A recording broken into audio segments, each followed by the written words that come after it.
Powered by nature care फर्टिलायझर्सचे green harvest special नैसर्गिक पेंडीयुक्त सेंद्रिय खत। वाशिम जिल्ह्यात उन्हाळी ज्वारीच्या पेरणीत वाढ होण्याची शक्यता आहे। हवामानातील बदल आणि पाण्याची टंचाई लक्षात घेता शेतकरी उन्हाळी ज्वारीकडे वळतायत। कमी खर्चात आणि कमी पाण्यात येणारं पीक असल्यामुळे ज्वारीला शेतकऱ्यांची पसंती मिळते। राज्यभरात नवीन तूर बाजारात दाखल झाली आहे। तुरीची आवक वाढल्यानं दरात घसरण झाली। यावर्षी तूर डाळीचे दर नियंत्रणात असल्यानं ग्राहकांना दिलासा मिळाला आहे, मात्र दरात घसरण झाल्यानं शेतकऱ्यांचं नुकसान होत आहे। अवकाळी पाऊस हवामानातल्या बदलांमुळे मिरचीचं उत्पादन कमी झालेलं आहे। यंदा वर्षाच्या सुरुवातीलाच मिरचीच्या दरात वाढ झाली। मिरचीच्या दरात दुपटीनं वाढ झाली, त्यामुळे गृहिणींना दरवाढीचा फटका सहन करावा लागतोय।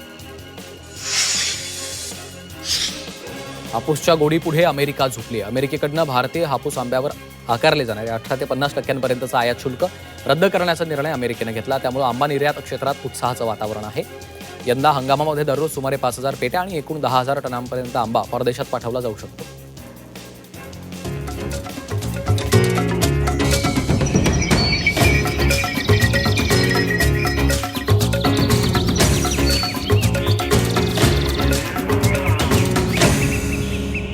पीक पाणी पॉवर्ड बाय नेचर केअर फर्टिलायझर्सचे ग्रीन हार्वेस्ट स्पेशल नैसर्गिक पेंडीयुक्त सेंद्रिय खत।